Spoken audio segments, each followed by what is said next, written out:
사랑하는 가족 여러분, 이번 주간도 하나님 말씀으로 우리 온 가족들이 다 승리하게 되시기를 예수님의 이름으로 축복합니다. 아멘. 자, 여러분, 우리가 마태복음 5장 1절부터 22절까지 나와 있는 예수님의 산상수훈 가운데 첫 번째 가르치심이신 팔복에 대해서 함께 계속해서 나누고 있습니다. 자, 오늘은 예수님이 가르쳐 주신 팔복 가운데 네 번째 시간, 네 번째 복에 대한 말씀을 함께 나누겠습니다. 자, 사랑하는 가족 여러분, 여러분들은 오늘까지 살아오시면서 목말라 보신 적이 있습니까? 다시 말하면은 이 갈증을, 정말 극한 갈증을 느껴본 적이 있습니까? 우리 사람의 몸에 70%가 물이라고 합니다. 뇌와 뼈등 및 몇 가지 장기를 빼면은 이 사람은 걸어다니는 물통과 같다고 해요. 몸무게 70kg인 사람의 몸에 이 물이 50kg가 들어있다고 합니다. 그래서 사람은 물이 없으면 살 수가 없습니다. 자, 여러분, 저는 군인 시절에 이 행군 훈련을 하면서 목마름이 얼마나 큰 고통인가라는 것을 알고 있습니다. 아마 군생활 하신 분들은 이런 행군 훈련을 하시면서 아마 그런 것들을 아마 경험해 보셨을 것 같아요. 70년대에 대전에서 이제 군생활을 했는데, 그때는 한여름에 7, 8월 달에 행군 훈련을 합니다. 이 행군 훈련은 작전 지역에 나아가서 적들이 공격해 오는 것을 직접 걸어가면서 또 행군을 하면서 훈련하는 것인데, 대전에서 시작을 해가지고 동학사로 가요. 동학사에서 계룡산을 넘어가면 갑사가 있습니다. 이 갑사를 지나면 공주인데, 이 공주를 걸쳐서 대전으로 오는 이 긴 거리를 2열로 줄을 쫙 서서 완전 행군을 해가지고 걸어갑니다. 이때 한여름입니다. 그리고 70년대니까 모든 그 구비 조건들이 좋지 않았습니다.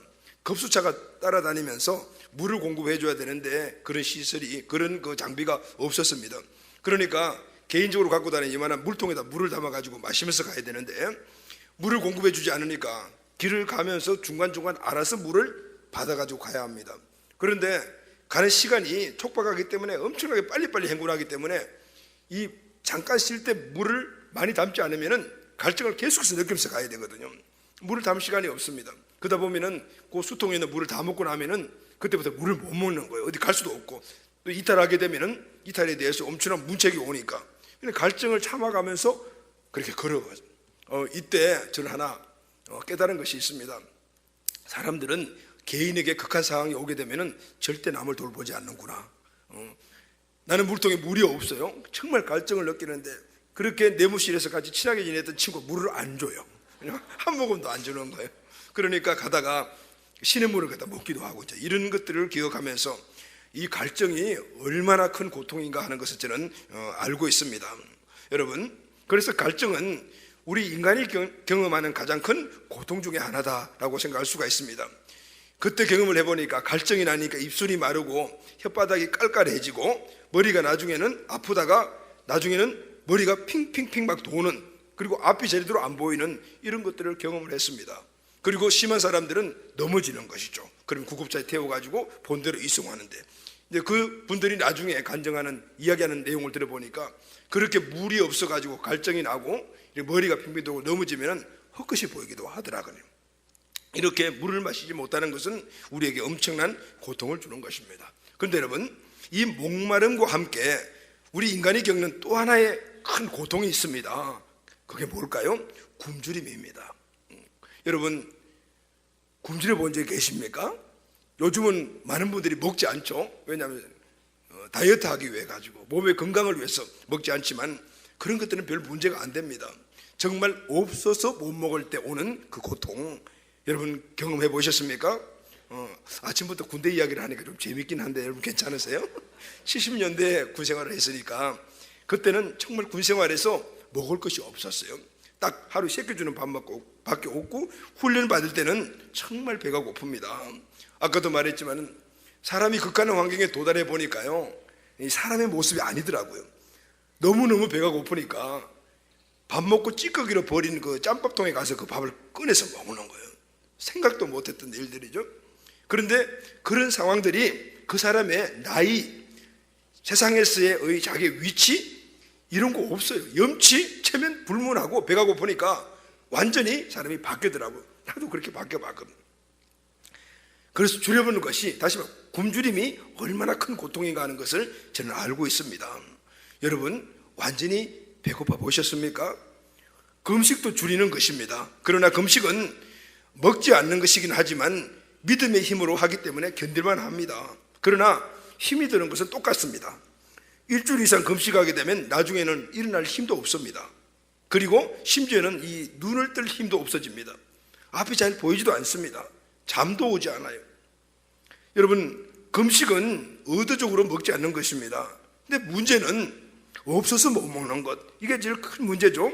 정말 우리 시대는 없어서 못 먹었습니다.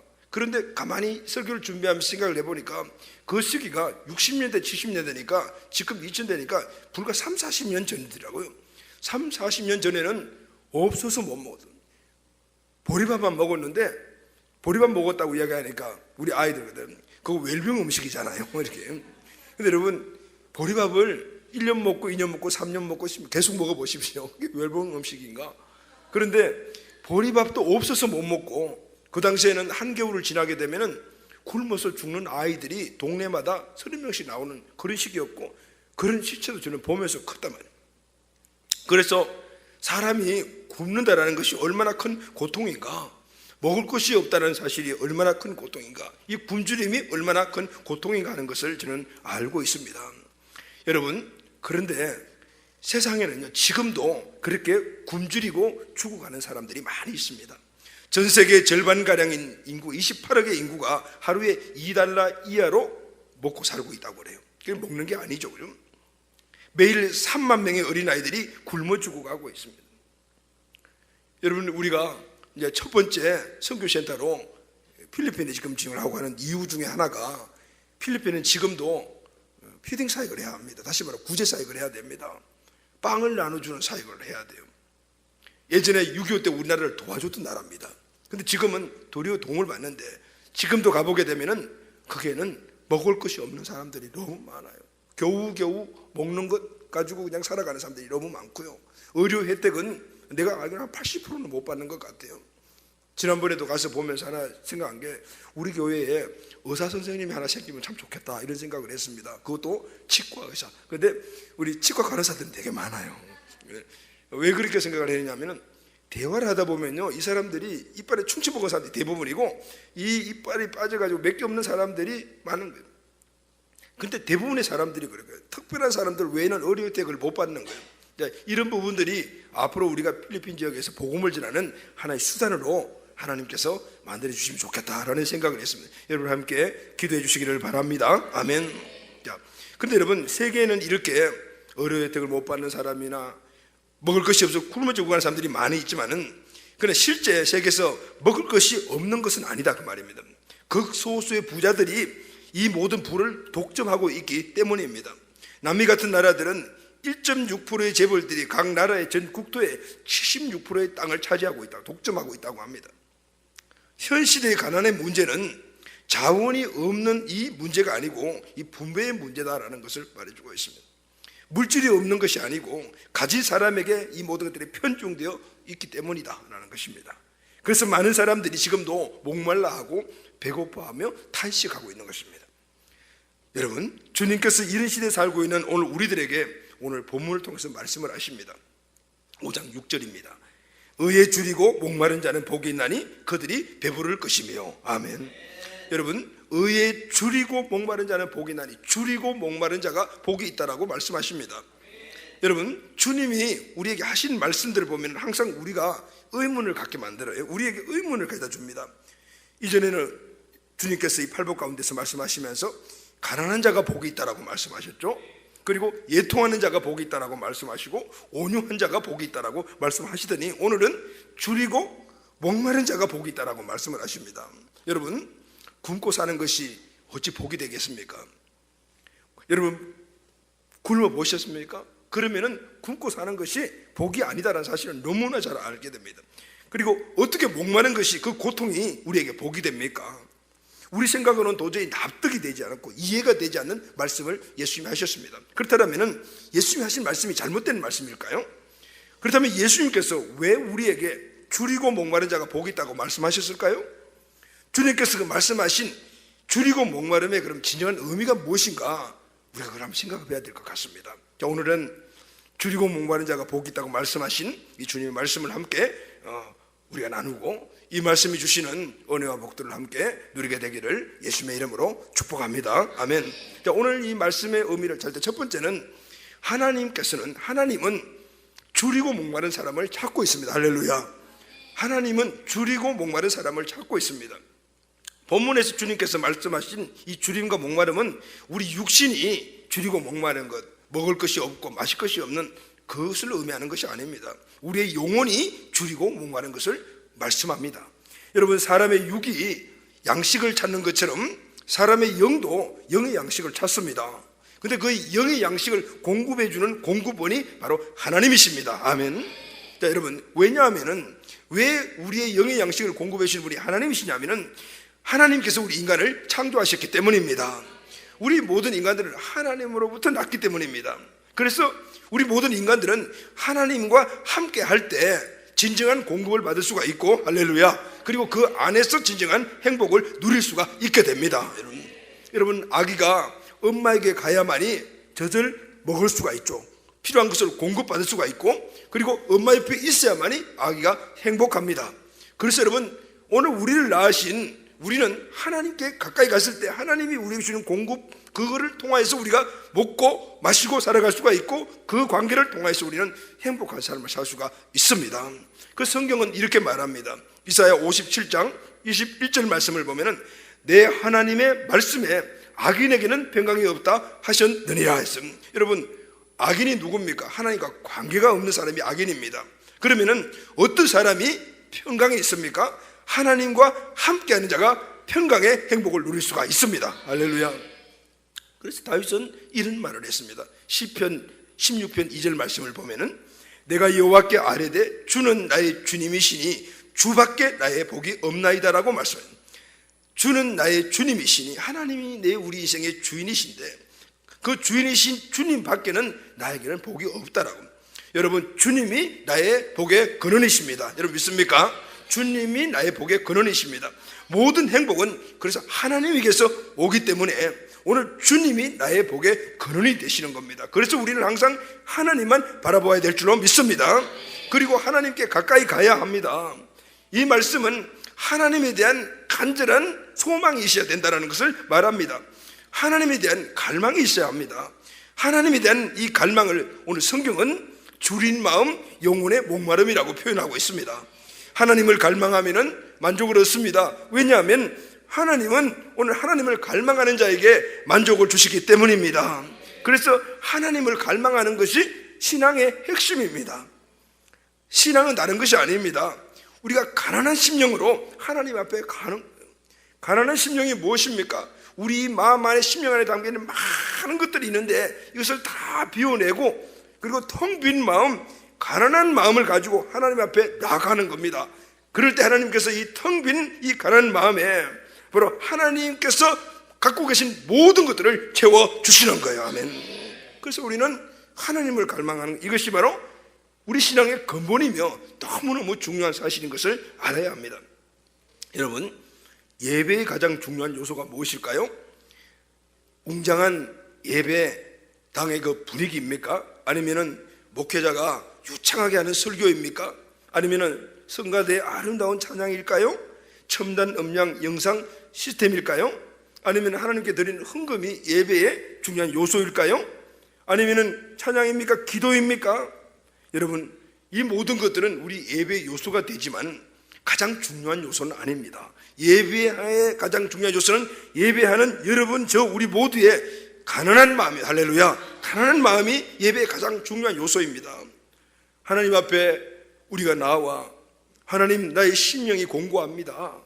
세상의 그 별것 다 내 안에 채워봤지만은 이것 가지고 만족하지 못했습니다.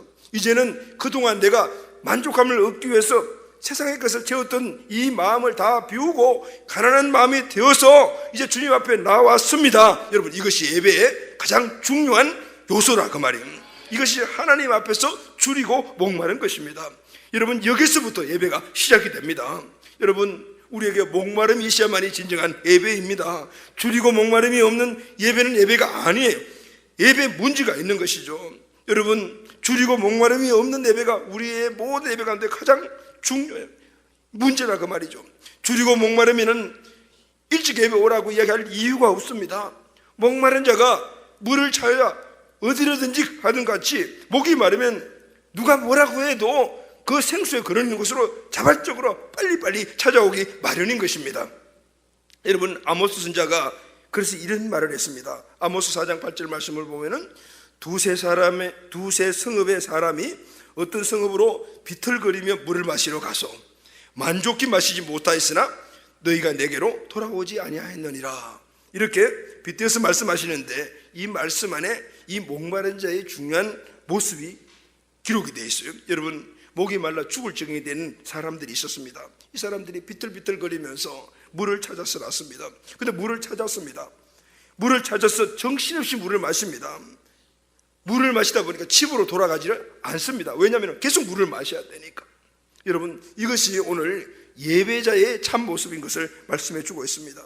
우리는 이런 목마른 갈증 있는 심령으로 예배에 참석해야 됩니다. 목마른 자가 물을 찾는 심령으로 주일날 교회에 와야 합니다. 목이 마른 사람이 정신없이 물을 마시듯이 하늘로부터 부어주시는 하늘의 생수를 시간 가는 줄 모르고 마셔야 되는 것, 이게 진정 목마른 사람의 모습인 것입니다. 목마른 사람은 자신도 모르게 앞자리에 와서 앉습니다. 자신도 모르게 아멘 합니다. 누가 뭐라고 이야기해도 신경 안 씁니다. 왜냐하면 내가 목이 말라 죽겠는데 다른 사람 신경 쓸 이유가 없다 그 말이에요. 우리는 하나님을 예배하기 위해서 세상에 왔고, 할렐루야, 하나님을 예배하기 위해서 세상에 살고 있으며, 아멘, 그리고 궁극적으로는 하나님을 예배하기 위하여 천국에 갑니다. 아멘. 여러분, 천국은 어떤 곳일까요? 여러 가지 여러분들 각각 나름대로 우리의 정의가 있겠지만 천국은 아무 일도 하지 않고 쉬는 곳이 아닙니다. 천국은 하나님께 예배하는 곳입니다. 할렐루야. 여러분, 어떻게 예배합니까? 하나님 앞에 항상 예배하는 곳이 바로 천국입니다. 천국에 가는 것은 하나님께 영원히 예배하러 가는 것입니다. 이 땅에서 그토록 갈망했던 그 하나님, 바로 면전에서 그분을 대하며 예배하러 우리가 천국에 가는 것입니다. 우리는 예배하기 위해서 이 교회에 왔고, 또 예배하기 위해서 앞으로 세상으로 나아갑니다. 할렐루야. 예배는 그래서 의식이나 제도가 아니고 바로 우리가 주님 앞에서는 줄인 마음이 예배의 본질입니다. 예배는 비우고 채우는 것입니다.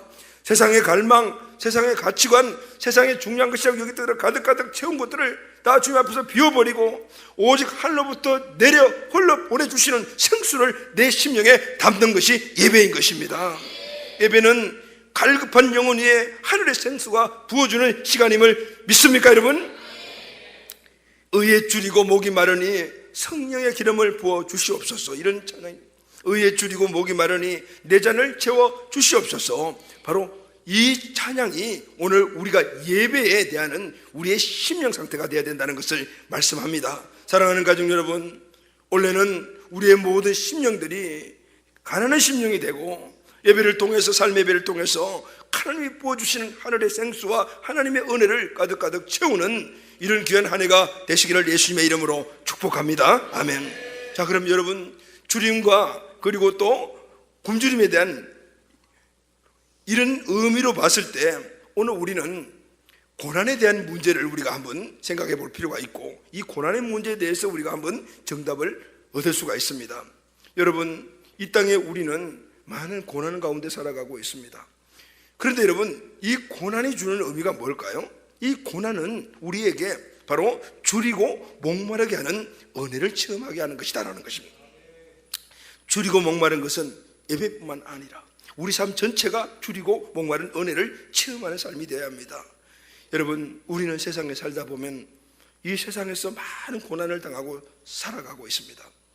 하나님의 자녀임에도 불구하고, 하나님께 충성하고 그렇게 살아가는 자임에도 불구하고 세상 사람들이 당하는 그 많은 고난들이 우리에게도 동일하게 찾아오고 있고, 그 고난 가운데 우리가 있기도 합니다. 건강하게 보이시던 분이 어느 날 갑자기 시한부 삶의 선고를 받습니다. 잘 되어가던 사업이 어느 날 갑자기 어려워지더니 부도가 나기도 합니다. 모범생이던 자녀가 어느 날 갑자기 문제아가 되어버렸습니다. 기도를 해도 응답이 안 되네요. 집이 안 팔립니다. 장사가 안 됩니다. 자녀들의 앞길이 열리지 않습니다. 나이 많은 자녀의 결혼 문제 때문에 걱정이 태산과 같은데 해결될 기미가 도저히 보이지 않습니다. 여러분, 이런 문제는 우리가 세상을 살아가는 한 그 누구에게도 예외가 아니다. 예수 안 믿는 사람만 당하는 게 아니고 예수 믿는 사람도, 그것도 예수 열심히 잘 믿고 믿음 있는 사람에게도 똑같이 이런 문제들이 온다. 그래서 많은 사람들이 하나님께 하소연하듯이 따지듯이 기도하면서 이렇게 묻습니다. 하나님, 왜 이렇게 고통 속에서 살아가게 하십니까? 나는 하나님의 자녀가 아닙니까? 내가 하나님 앞에 잘못한 것들 찾아보니까 별로 없는데 왜 나에게 이런 고통이 옵니까? 고통을 주시려면 예수 안 믿는 사람들에게 주시지 왜 우리에게, 나에게 고통을 주십니까? 왜 자꾸 믿는 자녀들에게 이런 고통을 주십니까? 왜 고통을 온단 말이에요? 우리가 이런 기도할 때가 많이 있지 않습니까? 이런 딜레마와 같은 이런 물음의 답이 오늘 본문의 말씀입니다. 마태복음 5장 6절 말씀 보면 의에 줄이고 목마른 자는 복이 있나니 그들이 배부를 것이며, 우리가 겪는 고난이 다 하나님께서 온 것은 아닙니다. 그러나 하나님의 허락이 없이 이루어진 고난도 없습니다. 그렇다면 왜 우리에게 이런 시련과 고난이 찾아오는 것일까요? 여러분, 답은 딱 하나입니다. 고난을 당하면 우리가 하나님을 찾기 때문입니다. 줄이고 목마르면 하나님을 찾기 때문입니다. 하나님은 하나님 자녀들에게 복을 주시기 때문입니다. 여러분, 탕자가 언제 아버지에게 돌아왔습니까? 다 가지고 간 그 재산을 탕진하고 알거지가 됐을 때 아버지께 돌아왔습니다. 아마 그 돈이 계속으로 공급되었다면 안 돌아왔을 것 같아요. 요즘 같으면 머리를 쓰겠죠. 그 큰 돈을 은행에 놓고 이자만 가지고도 먹고 사니까 그러면 평생 아버지가 안 돌아왔을 거예요.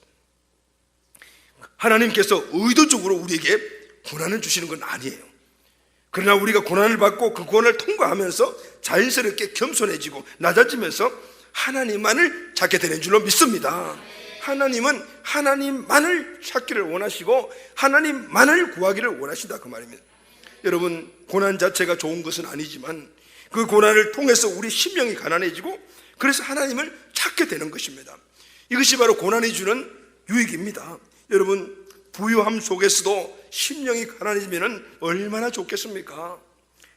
삼성그룹의 대기업 회장인 그 이재용 회장이 새벽 기도에 빠지지 않고 나온다라면 그 이상 좋을 게 없을 것 같아요. 국회의원이 된 사람이 주일 예배 한 번도 빠지지 않고 매일 주일 성수한다라면 얼마나 좋겠습니까? 오스카 와일드가 이런 말을 했습니다. 이 세상에는 두 가지의 비극이 있다. 하나는 자기가 원하는 것을 하나도 얻지 못하는 비극, 또 하나는 자기가 원하는 것을 다 얻은 비극이다. 이 두 가지를 비극이라고 말했습니다. 여러분, 그러면 어느 비극이 더 큰 비극일까요? 자기가 원하는 것을 다 얻은 것이 더 큰 비극입니다. 여러분, 자기가 원하는 것을 다 얻은 사람은요, 오늘 이 자리에 절대 와 있지 않습니다. 주일날 교회 안 나옵니다. 어디 갈까요? 골프장에 갑니다. 외국 여행 가 있습니다. 그래서 여러분, 신앙인이 당하는 이 고난은 우리에게 역설적인 의미를 주는 것이죠.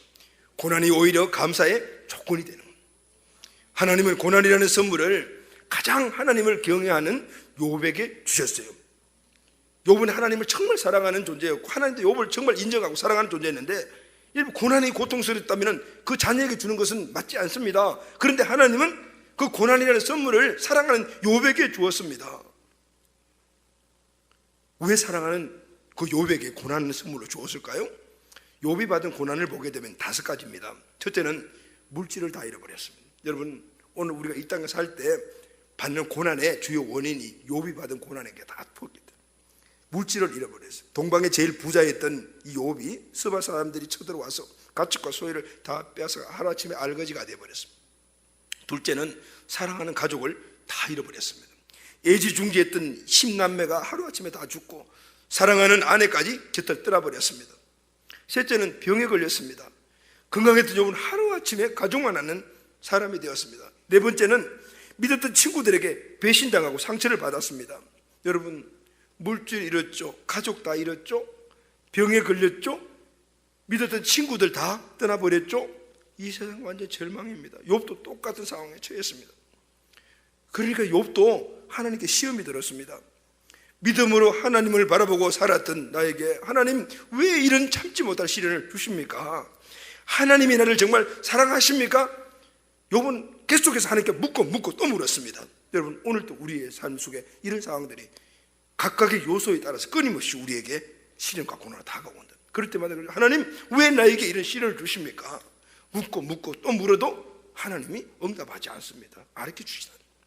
그런데 여러분, 요셉의 이 5가지의 이 고난을 수적으로는 5가지지만 딱 묶으면 하나님 의도는 한 가지입니다. 그것은 욥이 줄이고 목마르고 마음을 갖게 하여 하나님만을 계속해서 의지할 수 있도록 만드는 것이었습니다.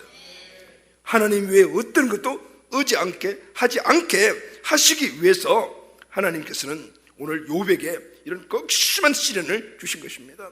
여러분, 물질이 어떻습니까? 물질 너무너무 좋은 것입니다. 그래서 여러분, 우리는 물질의 축복을 받아야 합니다. 그러나 물질보다 물질을 주신 하나님이 더 중요한 줄로 믿습니다. 오늘 이것을 시련을 통해서 우리가 알 수 있어요. 물질의 시련을 받아보게 되면은 그때 그것을 알게 되는 것이거든요. 물질의 연단을 받아보게 되면은 물질은 하나님이 주시는 거구나. 그래서 지가 내가 추구하는 이 물질보다 하나님이 더 중요한 분이시구나라는 것을 알게 되는 것입니다. 그럴 때 우리는 그 물질의 축복을 영원히 누리게 될 줄로 믿습니다. 왜냐하면 하나님이 물질을 공급해 주시는 근원이시기 때문입니다. 자녀와 아내 너무너무 사랑스럽습니다. 그러나 여러분, 하나님은 오늘 우리가 더 하나님을 자녀나 가족들보다 사랑하기를 원하십니다. 할렐루야. 왜냐하면 모든 것들의 사랑과 가족의 행복의 근원이 사람 관계에서 오는 것이 아니라 하나님이 주시는 것이기 때문입니다. 그래서 하나님을 더 사랑하라고, 그러면 하나님이 가정의 행복을 주신다라고 그렇게 말씀하시는 겁니다. 친구 여러분, 믿을만 하죠? 어떻게 보면 가족보다도 더 가까운 존재의 친구라고 말합니다. 그러나 여러분, 오늘 우리가 친구가 믿을만 하지만은 그러나 우리의 유일한 믿음의 대상은 하나님이십니다. 믿을만한 분은 하나님밖에 없습니다. 친구 믿을만 하지만은 우리가 완전히 친구에게 모든 것을 맡길 수 있는 그런 신뢰성이 친구에게 있습니까? 아닙니다. 사람이기 때문에 그럴 수가 없어요. 그래서 하나님께서는 오늘 하나님만을 믿으라고 말씀하시고 하나님만을 신뢰하라고 말씀하십니다. 왜냐하면 하나님은 신실하신 분이고 진실하신 분이기 때문에 한 번 약속하신 것을 절대 변개하지 않는 분이기 때문에 나만 믿으라고 이렇게 말씀해 주시는 거예요. 여러분, 내 몸도 중요합니다. 그러나 여러분, 내 몸 중요하고 그래서 우리는 운동도 하고 영양가 있는 것도 먹고 건강을 유지하려고 하지만은, 그러나 여러분, 이 내 몸 아무리 내가 건강을 유지하면 죽고 사는 문제는 하나님 손에 다 달려있다고 해요. 하나님에 대한 회의나 의심은 우리가 믿음을 성장하는 데 필요합니다. 그러나 그것을 가지고는 우리는 이 땅에서 문제를 해결해 나갈 수가 없어요. 여러분, 이 모든 것들은 하나님께 나아가다 보면 우리가 항상 만나는 장애물입니다. 물질 문제, 가족 간의 문제, 그리고 사람들의 관계 문제, 질병, 믿음 문제, 이런 것들은 우리가 하나님께로 나아가는, 하나님을 소망하며 그 부분 앞에 나가다 보면 항상 단계로 어떤 한꺼번에 오기도 하고 어떤 하나로 오기도 하고 항상 우리가 만나는 장애물입니다. 왜 그럴까요? 하나님께로 나아가는 길은 우리에게 너무나 소중하기 때문에 이런 공격과 어려움들이 따라온다 그 말입니다. 따라온다 그 말. 이 5가지의 장애물을 돌파한 욥의 결론이 무엇입니까? 하나님을 만났습니다. 할렐루야. 하나님 만났습니다. 근데 어떤 모습으로 만났느냐가 중요합니다. 어떤 모습으로 만났습니까? 욥은 이렇게 모든 시련을 다 통과해요. 장애물을 이겨나가 하나님을 만났을 때 이런 고백합니다. 욥기 23장 10절 말씀을 보면 내가 가는 길을 오직 그가 아시나니 그가 나를 연단하신 후에 내가 정금같이 나오리라. 아멘. 이 시련의 용광로를 거친 욥은 정금이 되었습니다. 절대로 하나님을 떠나지 않고 하나님을 배신하지 않고 하나님만을 바라보는, 그래서 하나님께서 그에게 갑절의 복을 더해 주시는 그런 은혜를 있게 되어야 돼요. 정금이 되어야 합니다. 할렐루야. 아멘. 우리가 당하는 고난을 하나님 앞으로 나가게 만드는 줄이고 목마른 기회 다름. 그래서 여러분, 고난은 우리에게 중요한 의미가 있는 거예요. 고난은 고통스러운 것이지만, 회피하고 싶은 것이지만, 그러나 이 고난은 우리가 하나님 앞에서 줄이고 목마른 기회로 하나님을 갈망할 수 있는 계기가 만들어지기 때문에 우리에게는 유익하다. 세상 사람들이 도저히 이해할 수 없고 감당할 수 없는 그런 은혜가 우리에게 바로 이것으로 주어져야 됩니다. 고난은 풍성하신 하나님께 나아가게 하는 은혜의 키인 것입니다. 그래서 여러분, 고난을 두려워하지 마시기를 주의 이름으로 축원합니다. 분명히 이 고난을 통과하게 되면은 어떤 한 분야든지 어떤 상황이든 간에 우리를 정금같이 만드신 하나님의 은혜를 우리가 입게 될 줄로 믿습니다. 그래서 여러분, 시편 기자는 시편 119편 71절에서 이렇게 말합니다. 고난당하는 것이 내게 유익이라. 이로 말미암아 내가 주의 율례를 배우게 되었노라. 세상에 고난당하는 것이 유익이다, 행복이다라고 말하는 사람이 어디 있겠습니까? 그러나 이 시편 기자는 고난을 다 당하고 겪어보고 그리고 난 다음에 결론이 뭐냐면은 이 고난이 그 당시에는 괴로움과 고통이 수반되는 것지만은 내게 유익이었구나. 왜냐하면 이 고난을 통하여 내가 마음이 가난해지고 그리고 갈급할 심령이 되고 줄이고 굶주린 자가 되어서 하나님만을 찾게 되었구나. 할렐루야. 그 하나님의 공급하심을 내가 받게 되었구나. 이것을 깨닫게 되었습니다. 사랑하는 가족 여러분, 오늘 우리에게 오는 어떤 고난이라도 분명 고통이 수반되고 따르는 것이지만은 그러나 고난에 두려워하지 마시기를 바랍니다. 오늘 정금같이 나를 만드셔서 하나님 나라의 은혜와 축복을 부어주시어 우리를 사용하시는 하나님의 뜻을 깨달을 때 우리는 이겨나가야 될 줄로 믿습니다. 우리를 정금으로 만들어 주실 줄로 믿습니다. 자, 그럼 여러분, 결론으로 이렇게 의를 위하여 줄이고 목마르면은 하나님이 채워주십니다. 할렐루야. 하나님이 복을 주시는 거죠. 오늘 배부른 복을 주신다라고 말씀하셨어요. 자, 오늘 본문을 보면요, 그냥 줄이고 목마른 것이 아닙니다. 그냥 줄이고 목마른 자가 복이 있다는 것이 아니고 의를 위하여 줄이고 목마른 자가 복이 있다라고 말씀합니다. 할렐루야. 여기에 나오는 의라는 말이 굉장히 중요합니다. 이 의라는 말은 헬라어가 디카이 오수네라는 이 단어인데 하나님과 올바른 관계라는 뜻을 갖고 있습니다. 하나님과 올바른 관계를 갖고 있는 뜻입니다. 하나님과 관계를 위하여 줄이고 목마른 자가 복이 있다, 그 말이에요. 여러분, 하나님과 올바른 관계를 가진 자가 바로 복이 있다라고 말씀합니다. 자, 그럼 누가 복을 받습니까, 여러분? 누구에게 하나님께서 복을 주십니까? 의로운 자가 아닙니다. 의로운 사람에게 복을 주는 게 아니고 의에 줄이고 목마른 자에게 복을 주십니다. 아멘. 여러분, 이 구별이 굉장히 중요해요. 의로운 자에게 복을 주시는 것이 아니고 의에 줄이고 목마른 자에게 복을 주다는 이 구별이 굉장히 중요합니다. 왜냐하면 우리 신앙의 목표는 내가 의인이 되는 것이 아니라 의로우신 분을 사모하는 것이다. 할렐루야. 아멘. 내가 의인이 되는 것이 아니고 의로운 분을 사모하는 것이 우리가 신앙이다, 그 말이에요. 여러분, 우리가 할 일은 내가 의인이신 의로우신 그분처럼 되는 게 아니에요.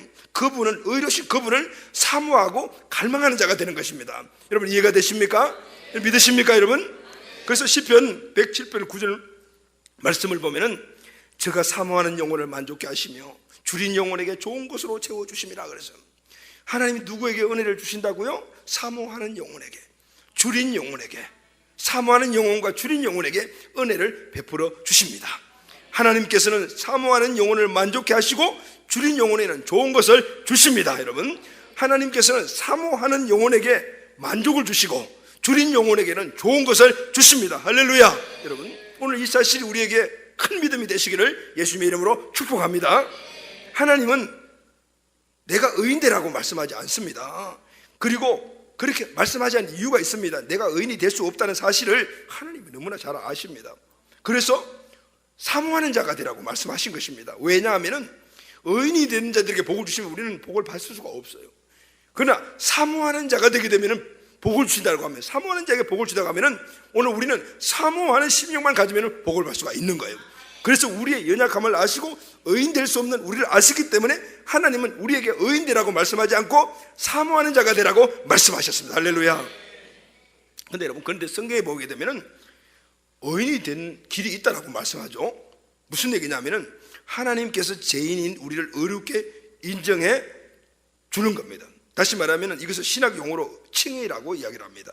그렇다고 여러분, 우리가 진짜 의인이 되는 건 아니에요. 하나님께서 의롭다고 칭해 주는 겁니다. 그 의롭다고 칭해 주는 조건이 뭐냐면 예수를 구세주로 믿고 그리고 그분을 주인으로 우리 마음속에 영접하는 자를 너는 의인이다 이렇게 칭해 주세요. 의롭다라고 칭해 주세요. 그런데 실제 의인이 아니에요. 우리가 의롭다고 인정받는 그 자체, 네가 의인이라고 인정받는 그 자체는 하나님이 된 것은 믿음 때문인데, 여러분, 이 믿음도 하나님이 주시다는 사실을 아십니까? 아멘. 우리가 예수 그리스도가 구세주요 그분이 우리의 주님이시다라고 믿어, 그리고 입으로 시인하여 구원을 받는데 그 믿음 자체도 하나님이 주셨단 말이에요. 그리고 우리가 한 게 아무것도 없어요. 그리고 우리는 실제 의인이 될 자격이 없는 사람이에요. 로마서 3장 24절 말씀 보면 그래서 예수 안에 있는 속량으로 말미암아 하나님의 은혜로 값이 어렵다 하심을 얻은 자가 되었느니라 그랬어요. 하나님의 은혜는 공짜, 값없다. 값없이 우리가 은혜를 입어야 돼요. 예수 그리스도가 십자가에 달려 죽으심으로 말미암아 그냥 그분이 구세주고 주인이시면 믿음으로, 이 믿음 하나로 우리가 의인의 칭호를 받았는데 그 믿음도 하나님이 주셨다고 합니다. 우리가 한 일은 아무것도 없어요. 여러분, 우리가 축복받을 만한 일이 아무것도 한 일이 없어요. 다 하나님의 은혜라. 모든 것이 하나님의 은혜예요. 그런데 여러분, 그렇다면 이렇게 값없이 어렵다함을 입어서 의인한 칭호까지 받았다면 그러면 우리의 삶은 어떤 삶을 살아가야 합니까? 하나님의 복을 얻은 우리가 해야 할 일이 무엇입니까? 그것은 바로 매일 의로우신 하나님을 바라보는 것입니다. 할렐루야. 우리가 하나님께 헌물도 드리고 시간도 드리고 등등 이렇게 정성을 드리지만은 그것이 하나님께서 존재하는 조건이 되지는 않습니다. 하나님은 그것을 필요해서 받으시는 것이 아니고 그 모든 것들이 하나님을 갈망하는 마음의 표현으로, 그래서 갈망을 받으시는 거예요. 할렐루야. 아멘.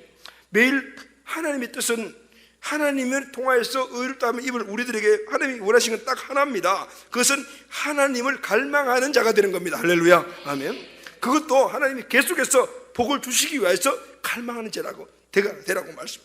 우리가 매일매일 하나님을 바라보는 것은 하나님께서 엄청 기뻐하십니다. 하나님을 갈망하는 것이 하나님의 기쁨입니다. 그래서 여러분, 신앙 자체가 뭐예요? 갈망입니다. 하나님을 갈망하는. 시편 63편 1절에 보면 하나님이여 주는 나의 하나님이시라. 내가 간절히 주를 찾되 물이 없어 마르고 곰편 땅에서 내 영혼이 주를 갈망하며 내 육체가 주를 앙모하나이다. 신앙은 내 영혼이 주를 앙망하는 거예요. 갈망하는 거예요. 내 영혼이 하나님을 간절히 찾는 거예요. 사슴이 시냇물을 찾듯이 그래 갈급한 빈 마음, 가난한 마음을 가지고 하나님을 찾는 것인 줄로 믿습니다. 마태복음 5장 6절 오늘 본문 말씀 보면 의에 줄이고 목마른 자가 복이 있나니, 의에 줄이고 하나님을 갈망하며 가난한 심령이 되어 하나님을 찾는 자들에게 무슨 복을 주시죠? 배부를 것이요 라고. 배부를 것이요. 여러분, 의에 줄이고 그리고 굶주 목이 마르 하나님을 찾을 때 하나님이 우리에게 배부름을 주십니다. 그런데 이 배부름은 육신의 배부름이 아닙니다. 이 배부름은 영혼의 배부름이요. 할렐루야. 영혼의 배부름은 오늘 우리 모든 삶의 환경에 배부른 것입니다. 할렐루야. 다시 말하면 이 배부름의 복이라는 것은 내 영혼에 가득 찬 하나님의 축복, 하나님이 가득 찬 축복이요. 영혼이 잘 되면은 범사가 잘 되니 오늘 영혼에 가득 찬 이 하나님이 우리 삶의 전 영역에 가득 찬 축복을 허락하여 주시는 겁니다. 아멘. 이것이 바로 배부름의 축복인 것입니다. 하나님이 내 인생의 삶에 가득 채워줘서 내 인생의 삶을 지켜주시고 인도하시고 채우시고 공급하시는 이런 역사가 바로 여기서부터 일어나게 되는 것입니다. 사랑하는 간 여러분, 오늘 우리는 이런 기도가 계속해서 회복되어야 합니다. 나에게 줄이고 목마른 마음을 허락하여 주시옵소서. 줄이고 목마른 마음으로 예배하게 하여 주시옵소서. 그런 마음을 가지고 우리가 예배할 때 오늘 이 예배 하나님으로 가득 차게 될 줄로 믿습니다. 하나님으로 배부르게 될 줄로 믿습니다. 줄이고 목마른 마음으로 사업하게 하여 주시옵소서. 그럴 때 내 사업장에 주님의 영광이 가득하게 될 줄로 믿습니다. 줄이고 목마른 마음으로 공부하게 하여 주시옵소서. 하나님의 지혜와 능력이 공부하는 우리 자녀들 삶 위에 가득하게 될 줄로 믿습니다. 줄이고 목마른 마음으로 가정생활을 하게 하여 주시옵소서. 하나님이 주시는 행복이 우리 가정에 충만하게 될 줄로 믿습니다. 줄이고 목마른 마음으로 직장생활을 하게 하여 주시옵소서. 교회생활을 하게 하여 주시옵소서. 그럴 때 그 줄이고 목마른 마음 가지고 나아간 그 직장 그리고 모든 환경에 하나님의 배부름을 채워주시어 그리고 하나님의 가득 채워지는 그 은혜가 넘치게 될 줄로 믿습니다. 우리 삶의 모든 환경에 하나님을 인하여 갈망하며 배부른 마음들을 비우고 이제 세상의 배부른 마음들을 비우고 갈망하는 가난한 마음을 가지고 나가게 되는 하나님이 주시는 배부름이 그 안에 충만한 은혜가 넘치게 되는 것입니다. 사랑하는 가족 여러분, 오늘은 우리의 심령들이 가난한 심령이 되시기를 주의 이름으로 축원합니다. 줄이고 목마른 심령이 되시기를 주의 이름으로 축원합니다. 그래야만이 하나님의 완전한 풍성한 은혜 복이 오늘 우리 심령 가운데, 우리 가정 가운데, 우리 삶의 모든 가운데 가득가득 채워지는 이런 은혜가 넘치게 될 줄로 믿습니다. 우리의 모든 삶 안에 이 놀라운 하나님의 축복이 매일매일 간증되기를 예수 그리스도 이름으로 축복합니다. 아멘, 아멘.